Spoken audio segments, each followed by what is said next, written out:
Oui, le discours que vient de prononcer Jacques Chirac à Rennes sera évidemment analysé par les responsables du RPR, mais la diversité des opinions sur la réforme de la justice au sein du parti gaulliste apparaissait dès hier, alors que le Premier ministre Lionel Jospin à l'Assemblée rendait responsable l'opposition de ce blocage politique.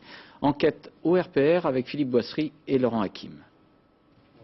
La date, mardi soir, du bureau politique du RPR avait été bien choisie. Au même moment, Jacques Chirac annonçait qu'il allait ajourner le congrès. Autour de la table, beaucoup ne l'ont appris qu'au dernier moment. De quoi rajouter aux différences d'analyse qui secouaient déjà le RPR sur le fait de voter ou non le texte sur le CSM. Pour ma part, j'étais prêt à voter le texte qui allait être soumis au Congrès parce que si le projet n'est pas parfait et n'est pas complet, il représentait quand même un progrès. Alain Juppé incarne la ligne du président de la République, fidélité à une réforme qu'il avait lui-même initiée quand il était Premier ministre.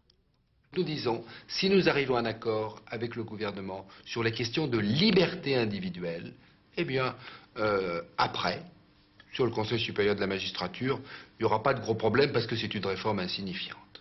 Dans le camp des 8 mai, on n'a rien contre le texte du CSM. En revanche, tous les autres projets de loi sur la justice doivent être discutés au préalable.